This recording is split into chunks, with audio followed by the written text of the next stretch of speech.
Om Shuklam Bharadram Vishnu Shashivarnam Chaturbhujam Prasanna Dhyayet Sarva Vignopashantaye. Om Sahana Bhavatu Sahana Bhunaktu Sahaviryam Karavavahai Tejasvinabhadhi Tamastu Mavitpishavahai.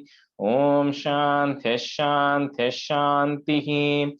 Agajanana Patmarkam Gajanana Maharnisham Anekadantam Bhaktanam Ekadantam Upasmahe Shri Mahaganapataye Namaha Gurave Sarvalokanam Bishaje Bhavaroginam Nidaye Sarva Vidhyanam Shri Dakshina Murtaye Namaha Asmad Guru Charanara Vindhabhyam Namaha Vasudeva Sutam Devam Kamsa Chanura Mardhanam Devaki Paramanandam Krishnam Vande Jagadgurum Jnananandamayam Devam Nirmala Sphatikakritim Adharam Sarva Vidhyanam Shri Hayagrivam Upasmahe Shri Hayagriva Namaha Saraswati Namastubhyam Varade Kamarupini Vidyarambham Karishyami Siddhir Bhavatu Me Sada Shri Mahasaraswatye Namaha Uma Komala Hastabja Sambhavitalatakam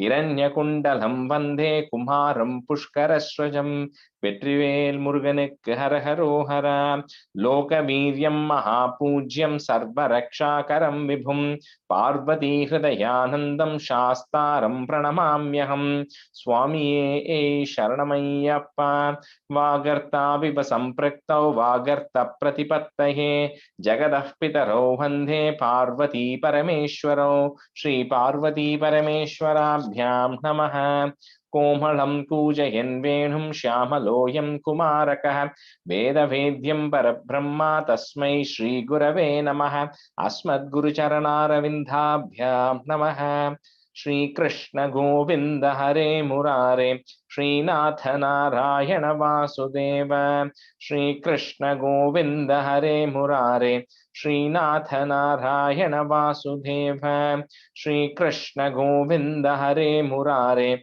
Shri Natha Narayana Vasudeva Pitambaram Karavirajita Chakrashanka Kaumodaki Sarasijam Karuna Samudram Radha Sahayam Atisundara Mandahasam Vatalayesham Anisham Hridi Bhavayami Krishno Rakshatu Mam Charachara Guruhu Krishnam Namasye Sadha Krishne Naiva Surakshito Hamasakrite Krishnaya Dattam Manaha Krishna Deva Samudbhavo Mama Vibho Krishnasya Dasosmyaham Krishne Bhaktirachanchalastu Bhagavan He Krishna Tubhyam Namaha Shri Guruvayurappa Sharanam Namranam Sanhidatte Satatamapi Purastairanabhyarthitanapi Artan Kamanajasan Vitarati Paramananda Sandram Gatim Cha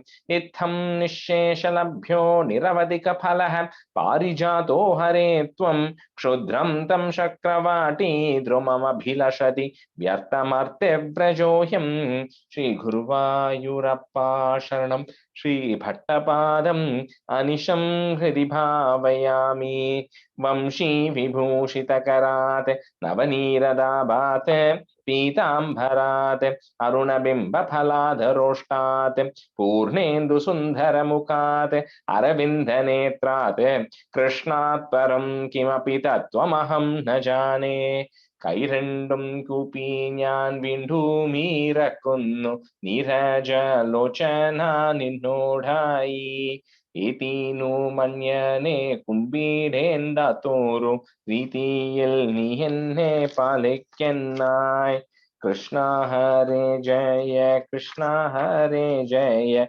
Krishna Hare Jaya Krishna Hare. Good evening, everyone. Okay, we'll do a quick review at 21. Deepa, are you on? Yes, Rajesh, I'm on. Okay. You want to do one half of 21, and Vijaya, you want to do the other half? I'll try, Rajesh. I'm very sick actually, but I'll try.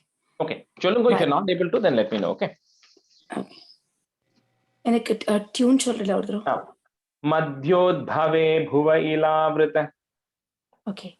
Madhyodbhave bhuva ilavrita namni varshe gauri pradhana vanita jana matra bhaji sarvena mantranoti bhirasmupayasam nam sankarshanatmakadham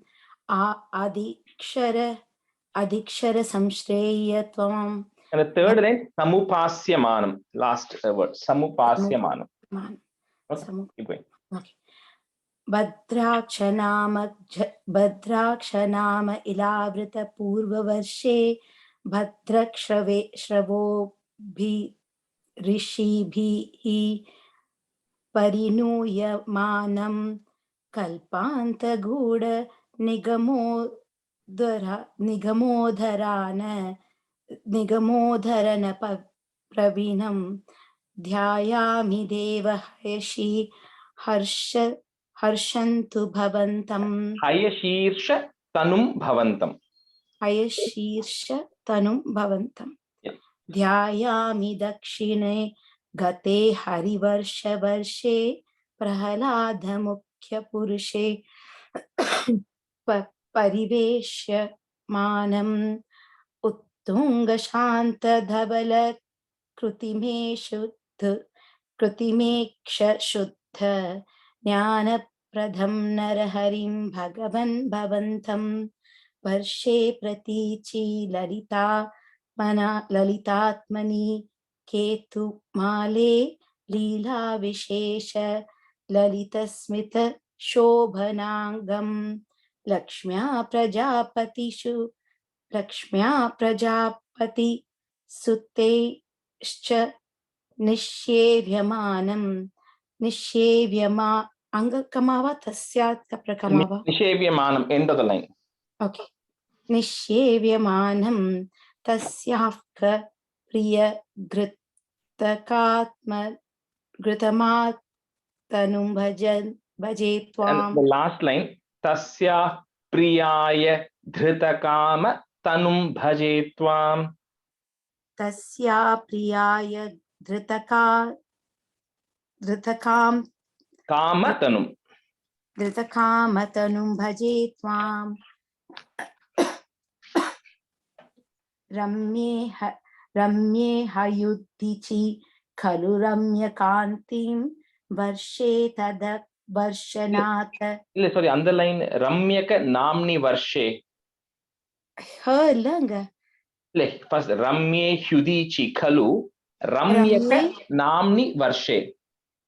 Ramye hrudichi khalu ramyakan namni varshe tadvarshanatha manuvarta samprayamanam bhakteka vatsalam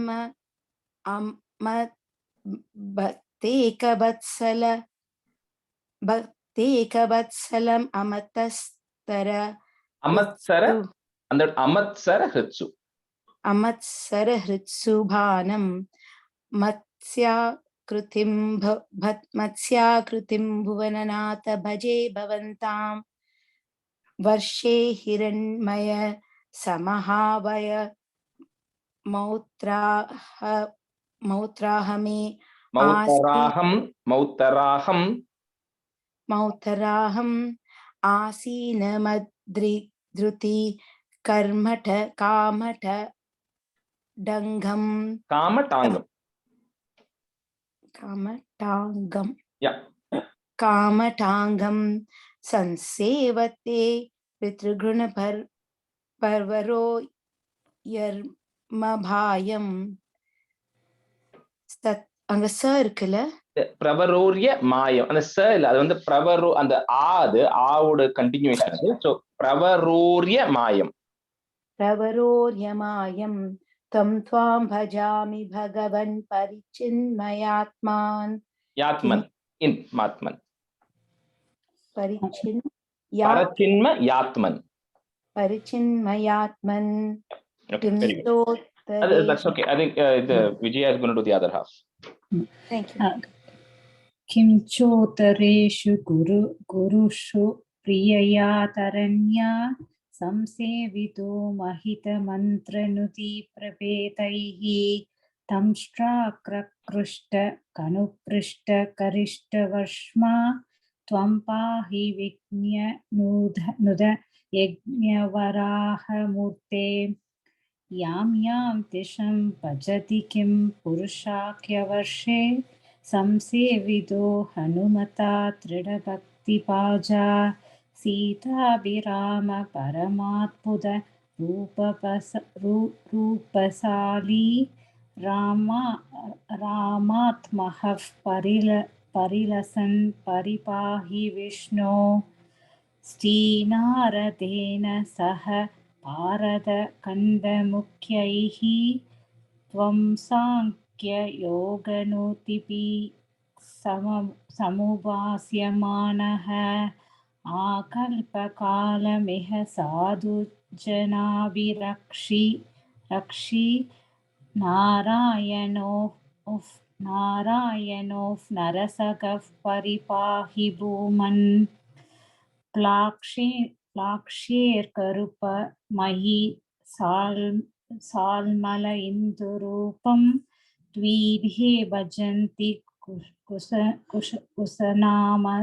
कुसनामनि निरूपं क्रौञ्चेम्बुरूपमदवायुमयं च साखे त्वां ब्रह्मरूपमयि पुष्करनाम्नि लोकाः सर्वैर्ध्रुवादिभिरुडु प्रगरैर्ग्रहैश्च पुच्छादिकेष्ववयवेष्वपि कल्प्यमानैः त्वं सिंसुमार वपुषा महताम् उभास्यः सन्त्यासु रुन्धि नरकं मम सिन्तु सायिन्. Vijay, on the third line, on the samupasyaha, we put a is and then we put a plus to say with sandhyasu. So mahatam upasya sandhyasu. Oh, okay. Tvam simsumara vabusha mahatam ubhasya sandhyasu ubhasyas yes sandhyasuhu. Okay. Sandhyasuhu, just sandhyasuda. Sandhyasu, sorry. Padhala moola puvi seshatanum pavantam lolaika kundala viraji sahasra shirsham Neelambaram tridahalam pujakankanabirjishtam Paje hara kadhan kurukehanatha. Krishna Prabhu. Okay. So we'll get started with 28 and 29. Nikki, I may have to end the class 10-15 minutes early. Sorry about that. So we'll finish 28 for sure. 29, we'll see how much. Okay. So first half, maybe Kannan, you can be a student, and Rupa, you can be a student. And then second half, Radha and Vikram, you can be a student. Okay? So 28 is a continuation. Like I said, 27, 28, 29 is a continuation, right? So 27, the title was, it's a Kurmavatara Varnanam. 28 is a couple of things. It's but the main one is Lakshmi Swayamvara Varnanam is the main one of 28. And then 29, like we said, is Mohini Avataram and other things are happening. So first stanza. Garalam taralanalam purastate jaladherudvijagala kalakutam amarastuti vadamodanigno girishastan nipapau bhavat priyartam. So as the if you have to now rewind back to the story that we discussed maybe like 4 months back, right, where the asuras and the devas were churning and everything, and then nothing was coming out, right, and the Lord helped them a couple of times. So all of that had happened. So now things are beginning to come out. So the first thing that comes is Kala Kutam. So it's like a poison comes out, which is like a molten fire. So it's the amount of heat that is actually generating from the poison, which is actually coming out, the black poison. So all the devas and asuras are all beginning to faint because of the powerful heat that's actually coming. So when that happens, they first go to Brahma and say, can you please help us? Brahma says, I cannot help you. So they then go to Shiva and says, you are, and there's a long statement, they pray, right, saying that you are the savior, you have to help us out and everything. So that's where Shiva then comes, and then he then Girishaha, that's where the last line has Girishaha. So Girisha, Shiva then comes, consumes the poison, And then we all know then Parvati stops it halfway. That's why he's called as Neelakanta, because he's got a blue throat, or he's called a Vishakanta because the poison is also stuck at the throat. So here that's what is happening, is because of that the Shiva then drank the poison and made the Devas and the Asuras happy. So because that then they got rid of it. So, Garalam Tharalanalam Purastat, put the it, the end of that line, comma. Next line, the ij that you will have, that ij goes away. So it becomes Jaladhe Rudvijagala Kalakutam. Amara Stuti Vada Moda Nigno, comma, Girishas Tan Nipapau Bhavat Priyartam. Garalam Taralanalam Purastate Jaladherut Vijagala Kalakutam Amara Stuti Vada Moda Nigno Girishastan Nipapau Bhavat Priyartam. Garalam Taralanalam Puratate Jalade Rudvijagala Kalakutam Amara Tutivada Modanigno Girishattapan Nipo Babat Priyartam. And the last Girishas Tan Nipapau. Girishatan Nipapau Babat Priyartam. Yeah. Garalam Daralanalam Puratate Jalade Rudvijagala Kalakutam Amara Tutivada Modanigno Girishatapan Nipapau Babat Priyartam. You're missing one letter. Girishas Tan Nipapau. Girishatan Nipapau Babat Priyartam. Yeah. Rajesh அந்த இடத்துல இந்த கால கூட்டமா கூடமா? Kutam. Ku first ta im. Kutam. கூட்டமா? Yes. I think who was doing? Rupa, right? Yeah. Me, right? Yeah. Garalam taralanalam purastate Jaladherudvijagala Kalakutam Amarastuti Vadamodanigno Girishas Tannipapau Bhavat Priyartham. Karalam Taralanalam Purastate Jaladherudvijagala Kalakutam Amarastuti Vadamodanigno Girishas Tannipapau Bhavat Priyartham. Stanza 2. Vimatat susurasureshu jatha surabhistam brishishunyadhastri dhaman hayaratnamabhutate bharatnam dhyutaruschapsarasa sureshu tani. So now as other things are going to start coming, right? So there's going to be a conflict of who gets what, right? Because there's no rules that has been set here. So first the thing that comes here is Kamadhenu, the cow. Kamadhenu, the cow comes. So then, the sages all say, what, this cow is of no use to all of you, but from the cow, I get milk. From the milk, I'll get, butter and ghee and everything, which I need to use for the homam and everything. So they say, everybody agrees. Okay, what sages, you all can take the cow. No issues with that. Next comes this horse called Uchchai Shravasa. So this Uchchai Shravasa, for those who know Devi Mahatmyam, or sentence la varum. Uchchai Shravasa Sanyamta Pranipatya Samarpita Modi varum. And the Uchchai Shravasa, that horse, is a white horse which comes out, and then that is something which is a powerful horse. So there's a contention there. So Vishnu has already told Indra that you first let the Asuras always get first preference. So Bali Maharaja says he wants it. So they say, okay, you take it. So he takes it. So next the Airavata, the white tusked elephant comes. So that, and then the other ornaments and apsaras and all come. So that the Devas take it. So that's the kind of the divide it off, right, between the Devas and the Asuras. Each of them takes each of one of these things. So Vimathatsu Sura Sureshu Jata, and then put a plus. Surabhis Tam Rishishu Nyadhas Tridhaman Haya Ratnama Bhuta Tebha Ratnam, comma.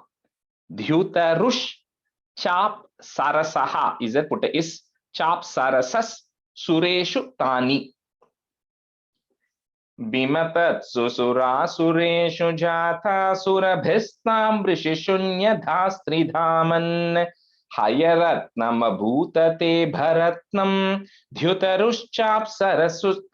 द्युतरुश्चाप्सरसः सुरेषु तानि विमतत्सु सुरासुरेषु जाता सुरभिस्तां ऋषिषु यदा त्रिधामन् हयरत्नमभूदते रत्नं धृतरुश्चाप्सरसः सुरेषु तानि. The last fourth line, first word, Dhyutarush. Dyuta. Vimatatsu surasureshu jata surabhestam ऋषिषु यदा त्रिधामन् हयरत्नमभूदते भरत्नं द्युतरुश्चाप्सरसः सुरेषु तानि. तस्तु सुरासुरेषु जाता सुरभिस्तां ऋषिशून्यधाम्नि धामन् हयरत्नमभूदते भरत्नं द्युतरुच्चाप्यरसः सुरेषु तानि. The last line, Rupa, सुरेषु जाता. Sorry, Rupa, sorry, the last line, first word, Dhyutarushchapsarasas. Chapsarasas. Dhyutarush. Unga line break karde enakku. Is it breaking for everybody as well? Chaps. Rupa. Breaking. Rupa, unga line break karde. Can you probably try dialing back? Sure. Yeah. Radha, you want to take the first half and then Rupa can do the second half? The second stanza, my internet was also off. I didn't hear for quite some time. Okay. Anyway, so Rupa, just see if you can dial back in and then we can do it. So Radha, you can do from the next stanza and then Rupa, maybe you can try back. Anyway, so Radha, you continue panungo third stanza. Okay. Stanza 3. Jagadisha bhavat paratadhanhim kamaniya kamala babhuva devi amalamalokayam bilolaha sakalopisprihayam babhuva lokaha. So after his Airavata and everybody comes, then comes Kamala. So Kamaniya Kamala, so the goddess Lakshmi herself now comes out, right, of the churning. So when Lakshmi Devi comes out, she's like Amalam. Malam means impure. Amalam means pure. So she's the purest of the person who is Bhabu, who's so devoted to you, O Krishna. And Bhattaripad is saying she's always devoted to you. So this Lakshmi Devi comes, and it says it was as if on a white, this is from Bhagavatam, it says as if on a white marble mountain, a white lightning is striking. It was so striking and so shining and so beautiful and powerful that Lakshmi Devi is coming out. And the moment she comes out, of course, everybody, including the gods who are there, the asuras who are there, and maybe anybody who's there, they're all now very interested. They're completely taken away, swept off their feet because Lakshmi Devi is coming, and now everybody wants her, right? So that's what is happening here. And then they all get really excited when Lakshmi Devi comes out. So Jagadisha Bhavatpara Tadanim, Kamaniya Kamala Bhabuva Devi Amalam Avalokya Yam Bilolaha, Sakalopi Sprihayam Bhabuva Lokaha. Jagadisha Bhavatpara Tadanim Kamaniya Kamala Bhabuva Devi Amalam Avalokyayam Bilolaha Sakalopisprihayam Babhuva Lokaha. Jagadisha Bhavatpara Tadani Kamaniya Kamala Babhuva Devi Amalam Avalokyayam Bilolaha Sakalopisprihayam Babhuva Lokaha. Jagadisha Bhavatpara Tadani Kamaniya Kamala Babhuva Devi Amalam Avalokyayam Bilolaha Sakalopi Sprihayam Babhuva Lokaha. जगदीश भवत्परा तदानीं कमनीया कमला बभूव देवी अमलामवलोक्य यां विलोलः सकलोऽपि स्पृहयां बभूव लोकः Bhabhuva, the last word. Bhabhuva lokah. जगदीश भवत्परा तदानीं कमनीया कमला बभूव देवी अमलामवलोक्य यां विलोलः सकलोऽपि स्पृहयां बभूव लोकः. Stanza 4. त्वयि दत्तहृदे तथैव देव्यै त्रिदशेन्द्रो मणिपीठिकां व्यतारीत् सकलोपहृताभिषेचनीयैः ऋषयस्तां श्रुतिगीर्भिरभ्यषिञ्चन्. So now when Lakshmi Devi comes, now the next thing they all want to do is they want to kind of seat her and worship her. So Indra then comes forward and says, you know what, I'm going to offer you a jeweled throne. So you now have a luxurious throne in which you can actually sit. So Lakshmi Devi sits there. And then in Bhagavatam, they says very beautifully, you know, all the sacred rivers.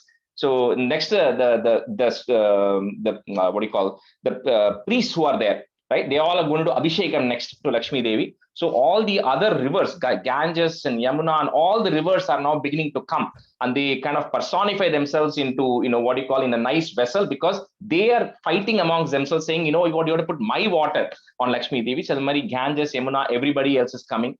All the cows and everybody are collecting and saying, you know what, I'm going to give milk. I'm going to give, you know, honey and milk and everything else. Everybody's competing, saying, I want to contribute something, right, to the Abhishekam that is actually going to happen to Lakshmi Devi. And the rishis who are there are now beginning to chant all the Vedic mantras because they're all getting to do the Abhishekam. So, Tvai Datta Hride Tadaiva Devyai, comma, Tridashendro Mani Pitikam Vyatharit Sakalo Pahritabi Shecha Niyaihi. So, there's multiple words there. Sakala Upahrita Abhisheka. So, but it comes together. So, Sakalo Pahritabi Shecha Niyaihi. Put a visarga there and comma. Next line on top of that R, you'll have a ir. You can knock that off. So, Rishayastam Shruti Girbir Abhyashinchan. Girbir Abhyashinchan. Shruti is anything that is heard. So, Vedas, that always anything that is heard is referring to Vedas because it's only heard. Nobody knows who said it. Tvai datta hride tadhaiva devyai tridashendro manipitikam vyatharit sakalopahrtabhishechaniyaihi rishayastam shrutighirbhirabhyashinchan. त्वयि दत्तहृदे तदैव देव्यै त्वयि दत्तहृदे तदैव देव्यै त्रिदशेन्द्रो मणिपीठिकां व्यतारीत् सकलोपहृताभिषेचनीयैः ऋषयस्तां श्रुतिगीर्भिरभ्यषिञ्चन्. त्वयि दत्तहृदे तदैव देव्यै त्रिदशेन्द्रो मणिपीठिकां व्यतारीत् सकलोपहृताभिषेचनीयैः ऋषयस्तां श्रुतिगीर्भिरभ्यषिञ्चन्. त्वयि दत्तहृदे तदैव देव्यै त्रिदशेन्द्रो मणिपीठिकां व्यतारीत् सकलोपहृताभिषेचनीयैः ऋषयस्तां श्रुतिगीर्भिरभ्यषिञ्चन्. त्वयि दत्तहृदे तदैव देव्यै त्रिदशेन्द्रो मणिपीठिकां व्यतारीत् सकलोपहृताभिषेचनीयैः ऋषयस्तां श्रुतिगीर्भिरभ्यषिञ्चन्. Stanza 5. Abhisheka Jalanupati Mugdhattvadapangairabhushitangavalnim Manikundala Pita Chelahara Pramukaistama Maradayon Vabhushan.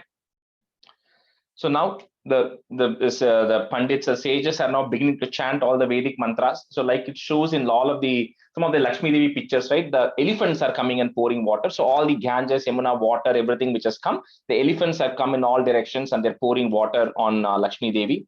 And everybody, all the gods here, right? They're all coming and offering different things. So Brahma is coming and offering a lotus. Saraswati is coming and offering a necklace. And there's a long list. But when all these things people are giving to Lakshmi Devi and offering to Lakshmi Devi and pouring water, doing Abhishekam, she's remaining very calm with a lotus in her hand. But the only thing Bhattaripat says that is adorning her is your side glances. It says that's why it says that when you are looking, the side glances of you, that's what she's expecting more, and that is falling on her. So she's getting even more happy, and not by all the other things that people have given Lakshmi Devi. So Abhishek Jalanupati Mugdha, and then put a plus. Tvada Pangairava Bhushitanga Vallim. So here Valli is referring to, and that comes up Valli, but like it's a creeper. Valli is referring to the creeper, so slender like a creeper, right? So that's what Jesus described Lakshmi Devi. That's the Vallim here. Bhushitanga Vallim, Mani Kundala Pita Chela Hara, and then put a plus. Pramukhais Tam Amaradhayonva Bhushan. Tam Amaradhayonva Bhushan. So the first two lines are together, last two lines are together. And second line, Shalila Tripi Rajesh. Miss it, please. Tvada Pangairava Bhushitanga Vallim. Abhisheka Jalanupati Mugdhatvada Pangairava Bhushitanga Vallim. Manikundala Pita Chelahara Pramukaistama Maradayonva Bhushan. Abhisheka Jalanupati Mugdha Tvadapangairava Bhushitanga Valli Manikundala Pita Chelahara Pramukaita Mamaradayonva Bhushan. Abhisheka Jalanupati Mugdha Tvadapangairava Bhushitanga Valli Manikundala Pita Chelahara Pramukaita Mamaradayonva Bhushan. Abhisheka Jalanupadi Mugdhatvadapangairava Bhushitanga Valli Manikundala Pita Chelahara Pramukhaistam Amaradayonva Bhushan. Abhisheka Jalanupadi Mugdhatvadapangairava Bhushitanga Valli Manikundala Pita Chelahara Pramukhaistam Amaradayonva Bhushan. Answer 6. Varana Srajamata Bhringanadham Dhadati Sakucha Kumbha Mandayana Padashinchita Manjunu Puratvam Kalitavrila Vilasa Masa Sadha. So now that all the Abhishekam and all is done, and she's ready. Now the next question is, who is going to get Lakshmi Devi, or who is Lakshmi Devi going to pick? I should say it that way, because it was like she has the choice here, right? So then she gets a garland, and like any Swayamvara, they say, okay, you know what, you go pick, right? You have the choice here. So Lakshmi Devi is now beginning to walk because she's a bride. So there's a little bit of shyness in her, and she's saying she's walking in a very slow way. So Bhattaripat is saying that they're walking in a very slow gait, right? Walking very steady, as if not getting too excited, walking in a calm manner. And then she's beginning to approach different people, and she's also showing a little bit of shyness, right? Because she's a bride and she has a garland in her hand, looking to see who she's going to pick as a husband. Varana Srajam Ata Bhringa Nadam, comma, Dhadati Sa Kuchar Kumbha Manda Yana Pada Shinjita Manju Nupuratwa. So she's having the challenge, the guls, she's having the anklets in her feet, and as she's walking slowly, that's making noise. That's the Manju Nupura. So Manju Nupuratwam, comma, Kalita Vrila Vilasam asasada, if you want to break it, or you can say it together. Vilasam asasada. Varanasrajamata bhringanadha dhadati sa kucha kumbha mandayana padashinjita manjunu puratvam kalitavrila vilasamasasada. Varanasrajamata bhringanadha dadati sa kucha kumbha mandayana padashinjita manjunupuratvā kalitavrila vilasamasasada. Varanasrajamata bhringanadha dadati sa kucha kumbha mandayana padashinjita manjunupuratvā kalitavrila vilasamasasada.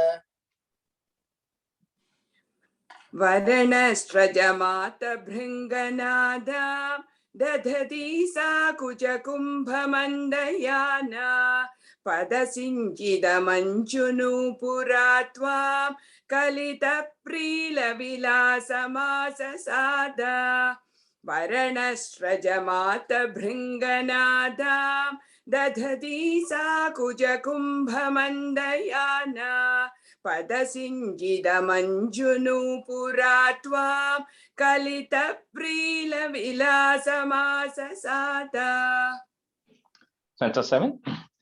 Girisha Rajashri? Druhina. Sorry, somebody had a question? Sorry to interfere. In the last line, Kalita Vrida is there. Vrila. First la. Vrila. Vrila. La. Yeah. Girisha Druhinadi Sarvadevan Gunabhajopya Vimukta Doshaleshan Avamrishya Sadaiva Sarvaramhe Nihita Tvayanayapi Divyamala. So like any other bride, Lakshmi Devi also has a lot of conditions, right, of the kind of person she wants. So, people are like, oh, he's not tall, he's short, he's not fit, but she has different criteria. So she's going around and saying, okay, I have this person who seems to have, who has undergone a lot of penance and has got a lot of strength, but then sometimes he gets angry. So there's a small fault this person has, which is anger. Then she walks around and says, there's another person who has all the knowledge, but he still is attached to material things. And then there are other people who might have everything, but then they are dependent on others for things to happen. They are not the ultimate decision maker. And then there are people like Brahma who have extreme knowledge, but even their life is limited, right? So Brahma has a specific job. He has to, like, he's not the ultimate CEO. He's not the boss. He still has to report. And the matter, she's going through everybody. And then she's saying that, everybody has a lot of things, but they all have dosha leshan. They might have a little bit of dosham left, right? They're not 100% pure. They are not 100% perfect. So she's going around examining all the asuras, the devas, the gandharvas, siddhas, everybody who's there. She's kind of going through that list. And finally, she says, you who is sarvaramya, who's perfect in every way, Bhattacharya is saying you, but is referring to Narayana there. So Narayana, you are perfect in every way. So that way she takes a garland and puts it on Nihita Tvai. She puts it on your neck, on your shoulder, and says you are perfect in every way compared to everybody. And so she picks you here. So Girisha Druhinadi Sarva Devan, Guna Bhajopya Vimukta Dosha Leshan Avamrishya Sadaiva Sarva Ramye Nihita Tvayanayapi Divyamala. Girisha Druhinadi Sarva Devan Guna Bhajopya Vimukta Dosha Leshan Avamrishya Sadaiva Sarvaramhe Nihita Tvayanayapi Divyamala. Girisha Druhinadi Sarvadevan Gunabhajopya Vimukta Doshaleshan Avamrishya Sadaiva Sarvaramye Nihita Tvayanayapi Divyamala.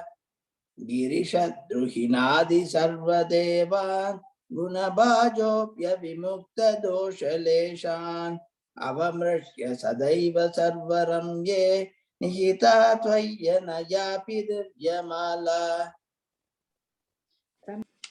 गिरिशद्रुहिणादि सर्वदेवान् गुणभाजोऽप्यविमुक्तदोषलेशान् अवमृश्य सदैव सर्वरम्ये निहिता त्वय्यनयापि दिव्यमाला गिरिशद्रुहिणादि सर्वदेवान् गुणभाजोऽप्यविमुक्तदोषलेशान् अवमृश्य सदैव सर्वरम्ये निहिता त्वय्यनयापि दिव्यमाला.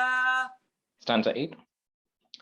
Urasa tarasa mamanithainam bhuvananam janani mananya bhavam twaduro bilasatta dikshana shri paribrishtya paripushtamasa vishwam. So this Lakshmi, who is Bhuvananam Janani, she's the mother of all the worlds. So now when she's married Narayana, so Narayana says, you know what, the best place for you is not to sit on my lap or sit next to me, is to sit on my chest, right? So that's where you're going to reside. So but she says, you can rest on my chest. And then Lakshmi Devi, once she's there, then as she glances, so she's prosperity herself. So Shri just means prosperity, right? So Shri, when she's now looking around and she glances, everybody who's, you know, on who her sight falls on, so all the gods, the demigods, Brahma, Prajapati, on, she looks at all of them, and all of a sudden they all get very prosperous, and you know, they all, good things start happening to them, and she doesn't look on the asura side.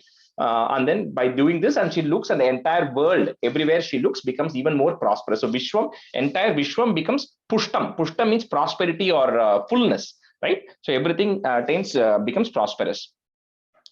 Urasa tarasa mamani thainam, comma, bhuvananam jananim ananya bhavam twaduro vilasatta, double it and ta coming, vilasatta dikshana shri, and then put a plus, parivrishtya paripushtamasa vishwam. Urasa tarasa mamani thainam bhuvananam janani mananya bhavam twaduro vilasatta dikshana shri parivrishtya paripushtamasa vishwam. Urasa tarasa mamani taina bhuvananam janani mananya bhavam twaduro vilasatta dikshana shri parivritya pariputtamasa vishwam. Urasa tarasa mamani taina bhuvananam janani mananya bhavam twaduro vilasatta dikshana shri parivritya pariputtamasa vishwam.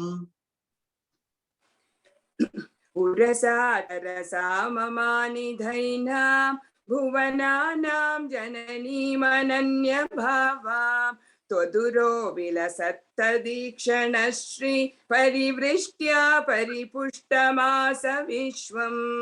Urasa tarasa mamani dhainam bhuvananam janani mananya bhavam twaduro vilasatta dikshana shri parivrishtya paripushtamasa vishwam. We'll switch, it's halfway because we're ending a little early today. Vikram, you can be student, and then Rupa is back, or yeah. Okay, Purna, you can be student. Okay. Oh, Rupa Irkela, Sri Venkat put together. Yeah. Okay, okay. Yeah. I got confused. I didn't see that name, Rupa. So, okay. Stanza 9.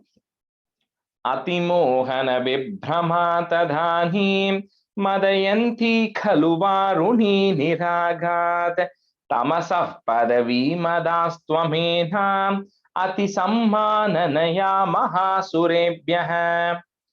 So next comes Varuni. Varuni is like the owner of liquor, and essentially what it means is the source of all sin and evil. That's what it is. So when that comes, then here Vishnu says, you know, again, all of this Vishnu preps the Deva saying certain things don't fight for it, let the asuras take it. So here when it comes, ati sammananaya. So with great honor, he says, you know what, this absolutely belongs to you, because he calls Mahabali. And Mahabali comes in all of these chapters, 28, 29 and everything. So Mahabali is there. And so he tells Mahabali, this belongs to you, ati sammananaya, with great respect, he gives it, and the asuras take that as well. Ati mohana vibhrama tadanim, comma, madayanti khalu varuni niragat, tamasaha, put a F there, tamasaf, padavim adhas, tvamenam, put a im at the end of that line, tvamenam, comma. Next line, the ma goes away, make it a, ati sammananaya mahasurebhyaha. Atimohana vibhrama tadhanim madayanti khalu varuni niragat, tamasaf padavi madastvamenam ati sammananaya mahasurebhyaha. Atimohana vibhrama tadanim madayanti khalu varuni niragat, tamasaf padavi madasvamenam ati sammananaya mahasurebhyaha. Atimohana vibhrama tadanim madayanti khalu varuni niragat, tamasaf padavi madasvamenam ati sammananaya mahasurebhyaha. Atimohana vibhrama tadanim madayanti khalu varuni niragat, tamasah padavi madastvamenam ati sammananaya mahasurebhyaha. Surebhyaha. Atimohana vibhrama tadanim madayanti khalu varuni niragat, tamasah padavi dadastvamenam ati sammananaya mahasurebhyaha. Last stanza. Taruna ambuda sundarastadhatvam nanu dhanvantarirutthitom bhurashe amrutam kalashe vahan karabhyam akilartim haramarutalayesha. So everybody has been patiently waiting for the final thing that they've all, they all been churning this for. It's for the nectar. So eventually, finally, at the very end, you, he says, but the question is you, tvam, you are coming out. You are coming out in the form of Dhanvantari. So in the form of Dhanvantari is one of the avataram of Vishnu. He is the god of medicine, right? So you, Dhanvantari, is now coming out of this and holding in your hand this pot of nectar. So he is coming out, and when he comes out, you are your amrite kalash, amrutam kalashe, in a vessel. You are holding that nectar, and you are sundaraha. You are beautiful like tarunambuda, as if the rain-bearing clouds. So very dark in complexion. You are coming out holding this pot of nectar in your hand. Oh, so here, oh Dhanvantari, oh Krishna, Marutalaya, oh Lord of Guruvayur, Akilartim Hara, please eradicate all my ailments. Tarunambuda sundaras tadatvam, comma, nanu dhanvantari uttito. If you want to break it, or you can say it together, dhanvantari ruttitom bhurashehe. So that word kind of line comes together. Amritam kalashe vahan karabhyam. Put a im at the end of that line. Karabhyam, comma. Next line, ma goes away. A. Akhilarthim hara marutala yesha. Taruna ambuda sundarastadhatvam nanu dhanvantari ruttitom bhurashehe amritam kalashe vahan karabhyam akhilartim haramarutalayesha. Tarunambuda sundarastadhatvam nanu dhanvantari rutthitom bhurashehe amritam kalashe vahan karabhyam akhilartim haramarutalayesha. Tarunambuda sundarastadhatvam nanu dhanvantari rutthitom bhurashe amritam kalashe vahan karabhyam Akhilartim Haramarutalayesha. Become the second line end la Uttitom Bhurashehe is a visarga there. Okay. Tarunambuja sundarastadaatvam nanu dhanvantari ruddhito Burasheshah. Burashehe amritam kalashe vahan karabhyam akhilarti hara marutalayesha.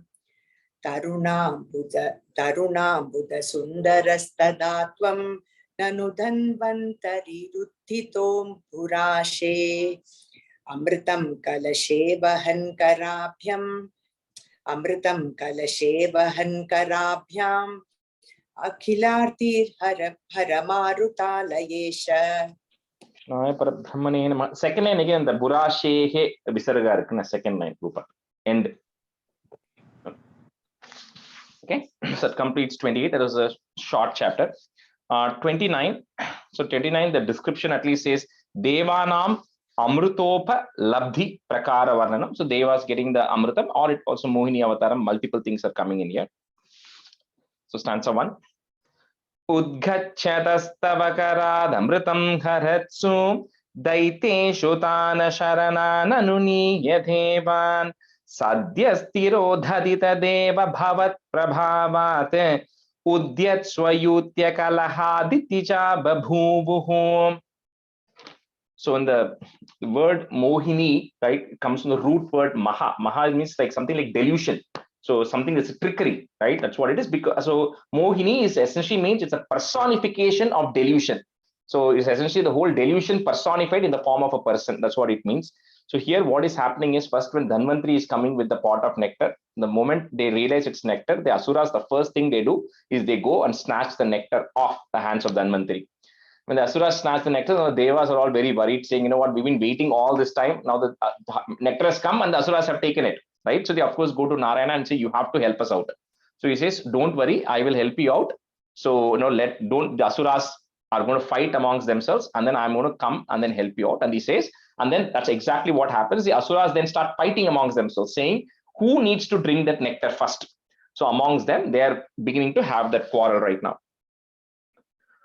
Udgachatas tava karat amritam, or you can say together, karad amritam haratsu, comma, daityeshu tan asharanan anuniya. If you want to break it, that's how you can break it. Tan asharanan anuniya, or you can say together, tan asharanan anuniya devan sadyas tiro dhadita deva bhavat prabhavat. Put it at the end of that line. Prabhavat. Next line, the du becomes u. Udyat swa yutya kalaha ditija bhabhuvuhu. Udgachyatastavakarat amritam haratsu daite shotana sharanananuni yadevan sadyastiro dhadita deva bhavat prabhavat Udyat swayutya kalahaditija babhuvuhu. Udgachyatastavakaradamritam haratsu daityeshu tana sharanananuniya devan sadyastiro dhaditha deva bhavat prabhavat udyat swayutya kalahaditija babhuvuhu. Udgachyatastavakarad Udgachyatastava.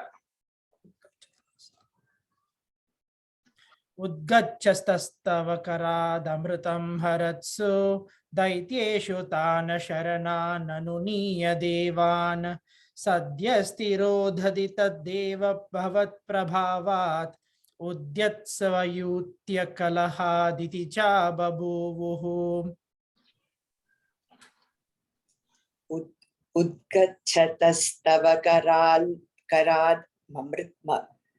Udgachyatavaskarad amritam haratsu daitye shutana sharana nanuniya devan सद्यस्थिरोदधितदेव भवत्प्रभावात् उद्यत्स्व धूय कहलातिजा बभूवुः. Last line, Rupa. Udyat swa yutya kalaha. Kalaha or kahala? Kalaha. Oh, kalaha. Okay. Udgachatastabakarat amritam haratsu दैत्येषु तान शरणा ननुनीय देवान सद्यस्थिरोदधितदेव भवत्प्रभावात् उद्यत्स्व यूथ्य कलहा तितिजा बभूवुः.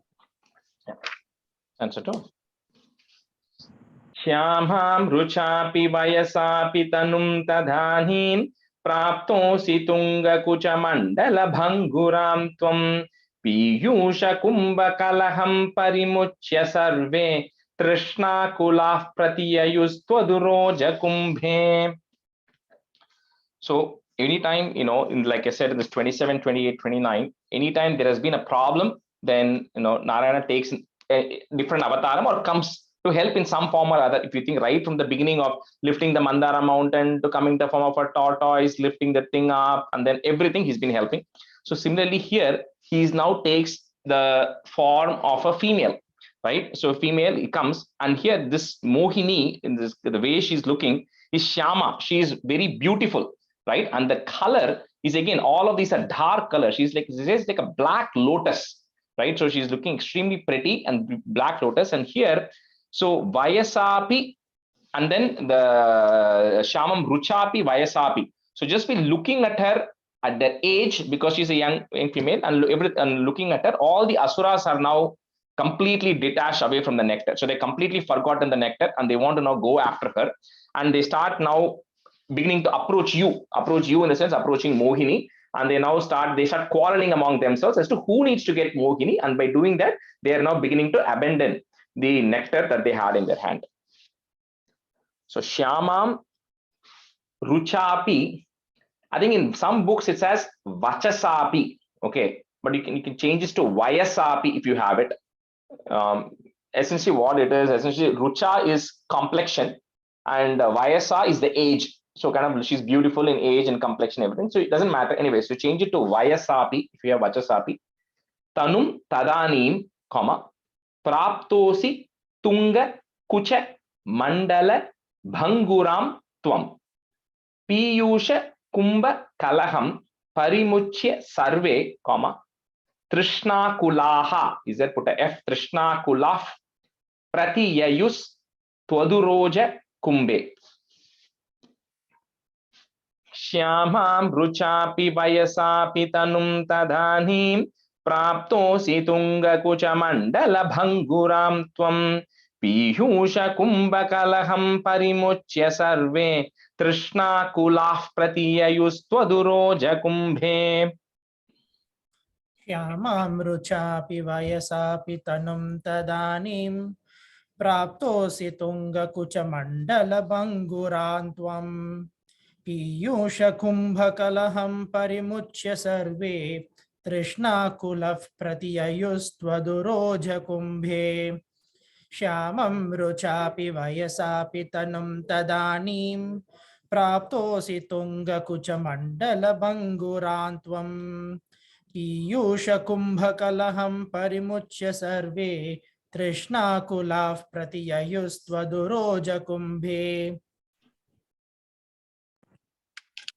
Shyamam ruchapi vayasapi tanum tadanim praptosi tunga kucha mandala bhanguratvam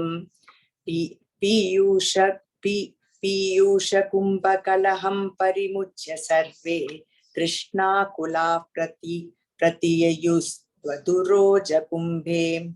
Rupa, on the second line, bhanguram im tvam. Bhanguram tvam, okay?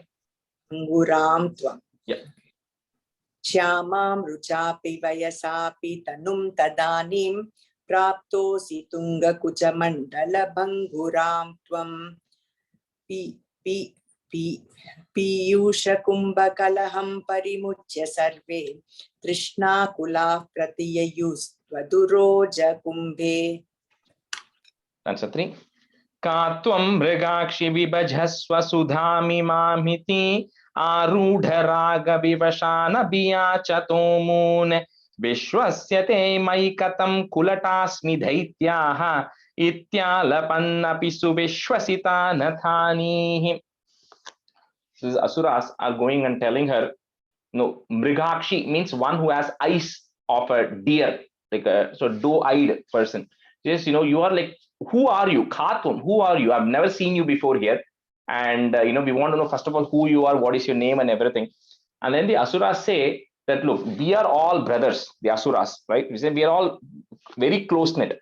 But then now we are all fighting because of this one thing that has come in front of us, which is nectar. And in fact, forget just us fighting. Even the devas and asuras, we are all born to the same father, Kashyapa. But even then now we are also fighting amongst themselves because of this nectar that has now come. So we feel that you are the right person who can actually help solve this problem for us by distributing this nectar to us. So asuras go and tell Mohini. So if Mohini now immediately goes and says, okay, I will distribute it, then they'll know something is wrong. So she says, you know what, that's how can you give me? She says, I am like Kulatasmi. I am like I'm a Vaishya Stri. I'm like a prostitute, she says, right? It says, how can you are all learned people? How can you come and first of all talk to me and then more importantly tell me that I have to distribute this? You all are very learned people. This is not an acceptable format, right? I am so low in the lower caste compared to all of you. So she says that's not fair, And then the asura says, no, that's okay. I think we feel like you are the best person who can help us out. And by saying that, they then give the pot of nectar over to Mohini. Ka tvam mrigakshi vibhajasva sudami mamiti. Put a T at the end of it, short T at the end of it. So Kannan, Sudha kenna meaning? nectar தானே? nectar தானே? ஆமாமா. கேட்ட தெரிஞ்சு என்ன பொறுத்தவரை வேற. இது சுதாக்கு actual சுதாக்கு meaning சொன்னா வேற. Name and personality need not match. What's in a name, right? I'm just saying, but name is Sudami Mamiti, short T. Next line, let the pya that you have, remove that and put a a. So arudha, it becomes. The pya goes away. Arudha raga vivashan abhyachatomun. So you can break it that na. Vivashan abhyachatomun. Vishwasyate mai katham kulatasmi daityaha. Put a visarga there if you don't have it. Daityaha, comma. Ityala pannapi suvi shwasitan athanihi. It's a ish and a va, not a full sha, ish and a va. So shwa, shva, shwasitan athanihi. Ka tvam mrigakshi bhivajasva sudami mamiti arudharaga vivashana bhyachatomun vishwasyate mai katham kulatasmi daityaha ityalapannapi suvishwasita nathanihi. Ka tvam mrigakshi vibhajasva sudhami mamiti arudharaga vivashana bhyachatomun vishwasyate mai katham kulatasmi daityaha ityalapannapi suvishwasitanatanihi. Ka tvam mrigakshi vibhajasva sudhami mamiti arudharaga vivashana bhyachatomun vishwasyate mai katham kulatasmi daityaha ityalapannapi suvishwasitanatanihi. Ka tvam mrigakshi vibhajasya sudhamimamiti arudharaga vivashana bhyachatomun vishwasyate mai katham kulatasmi daityaha ityalapanni suvishwa sitanatanihi. So Rupa, on the first and the third line, daityaha, okay, on the last word. And then the fourth line, ityala pannapi suvi shwasitana thanihi. Shwasitana tanapi. Tanihi. Tanihi. Katvam mrigakshi vibhajasya sudhamimamiti arudharaga vivashan abhiyachato moon vishwasyate maikatam kulatasmi daityaha ityalapannapi suvish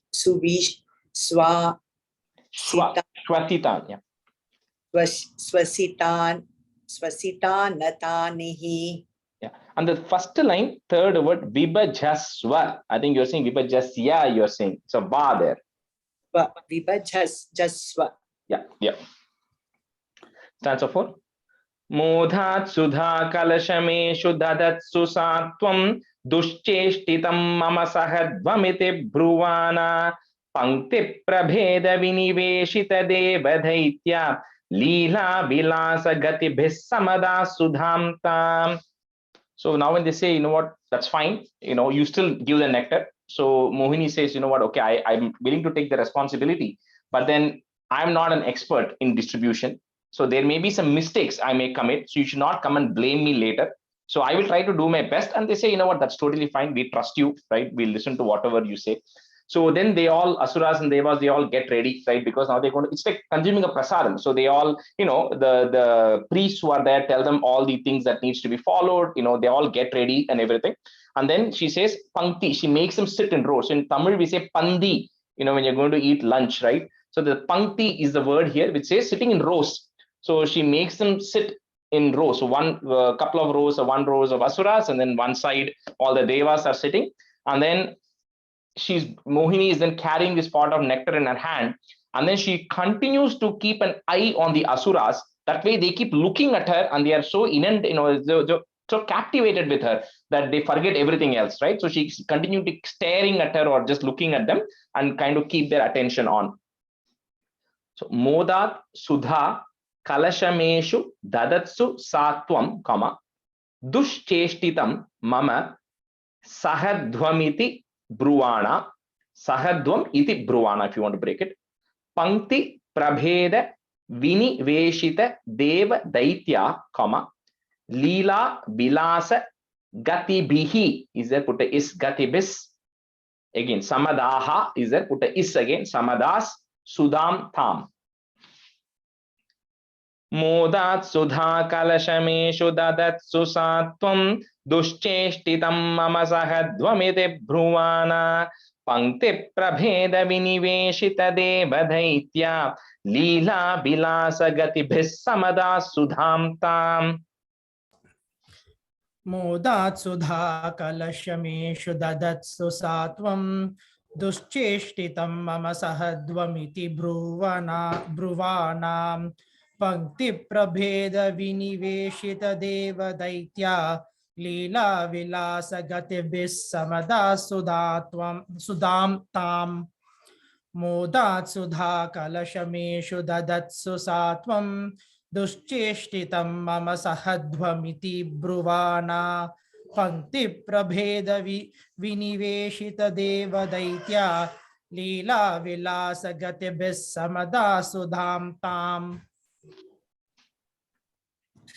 Modat Sudha Kalashameshu Dadastu Satvam Dushcheshtitam Mama Sahadvamiti Bruvanam Pankti Prabheda Viniveshita Deva Daitya Leela Vilasa Gatibhis Samada Sudham Tam. Modat Sudha Kalashameshu Dadastu Satvam Dushcheshtitam Mama Sahadvamiti Bruvanam Pankti Prabheda Viniveshita Deva Daitya Leela Vilasa Gatibhis Samada Sudham Tam. Answer 5. Asma Swiyam Pranayinitya Sureshu Teshu Josham Stiteshvata Samapya Sudham Sureshu Tvam bhakta loka vashako nija rupametya swarbhanumardha paripita sudham vyalavihi. So first, this Mohini goes to the Asuras, and because she knows she can control them with her speech and her looks, so she goes and tells them, "You just wait, I'll come to you." And then she goes to the Devas and starts distributing the nectar to the Devas. So Angan, the Asuras are now beginning to feel something is looking fishy, like she's coming and talking to us, but the Devas are getting it. But sometimes, it's like that ego, right? You don't want to disturb that equilibrium you're having with that person. So you feel like if you go and ask, why are you doing it? Suddenly she's not going to like you anymore. So the Devas, the Asuras are then keeping quiet. They say, let's not disturb what's going on. She'll come and give it to us. Right? Let her give the Devas first, but I know she likes us the most. So then Mohini is distributing all the nectar to the Devas. So at that time, there was one Asura called Swarbhanu. So the Swarbhanu, what he does is he thinks something is not right here. He feels that something is trickery is happening. Otherwise, the Devas are not going to be so quiet and listening to everything that's happening. So what he does is he then disguises himself like a Deva, dresses up like a Deva, and he goes and sits in between Surya and Chandra, the two Devas. He goes and sits in between them. And he sits in between them and he starts consuming it, the nectar. When he starts consuming, that's when they realize, the Devas realize that this person is an Asura. And the moment they let Mohini know, at that time, here Bhaktipat says, instantly, Bhakta Loka, when your devotees want you, you are there instantly. So you come instantly, Nija Rupam, your original form, you come. So the Mohini form goes away and your original form of Mahavishnu comes, and then you cut that Asura, Swarbhanu. That's where that story goes of Rahu and Ketu story, if you heard of it. That's what it comes, because of this head, the head goes off, and because he's consumed the nectar, that remains alive, but the rest of the body doesn't remain alive. And then that's the story of the eclipse and Rahu and everything. So that's the Rahu and Ketu story that is there. But that's what its name is, Swarbhanu. That's the name of the Asura who goes and sits in between the sun god and the moon as a Devas, and then he gets killed. So Asma Swiyam Prana Initya Sureshu Teshu, Josham Sthiteshwata Samapya Sudham Sureshu Tvam Bhakta Loka Vashago Nijarupam Etya, Swarbhanum Ardha Paripita Sudham Vyalavihi. Asma Swiyam Pranayinitya Sureshu Teshu Josham Sthiteshwata Samapya Sudham Sureshu Tvam Bhakta Loka Vashago Nijarupametya Swarbhanumardha Paripita Sudham Vyalavihi. Asma Swiyam Pranayinitya Sureshu Teshu Josham Stiteshwatha Samapya Sudham Sureshu Tvam Bhakta Loka Vashago Nijarupametya Swarbhanumardha Paripita Sudham Vyalavihi. Asma Swiyam Pranayinitya Sureshu Teshu Josham Stiteshwatha Samapya Sudham Sureshu Tvam Bhakta Loka Vashago Nijarupametya Swarbhanumardha Paripita Sudham Vyalavihi.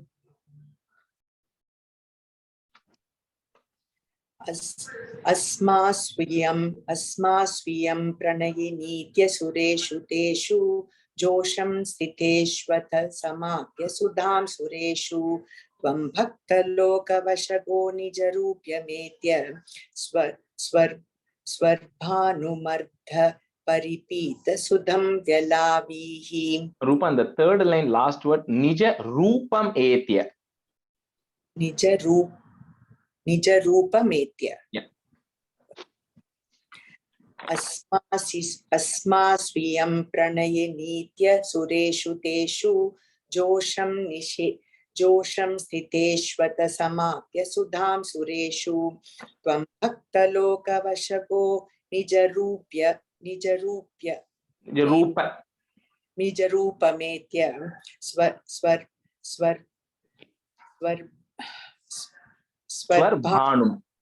Swarbhanumardha Paripita Sudham Vyalavihi.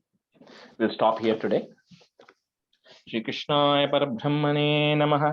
सान्द्रानन्दावबोधात्मकमनुपमितं कालदेशावधिभ्यां निर्मुक्तं नित्यमुक्तं निगमशतसहस्रेण निर्भास्यमानम् अस्पष्टं दृष्टमात्रे पुनरुरुपुरुषार्थात्मकं ब्रह्मतत्त्वं तत्तावद्भाति साक्षात् गुरुपवनपुरे हन्त भाग्यं जनानाम्। कायेन वाचा मनसेन्द्रियैर्वा बुद्ध्यात्मना वा प्रकृते स्वभावात् करोमि यद्यत् सकलं परस्मै नारायणायेति समर्पयामि।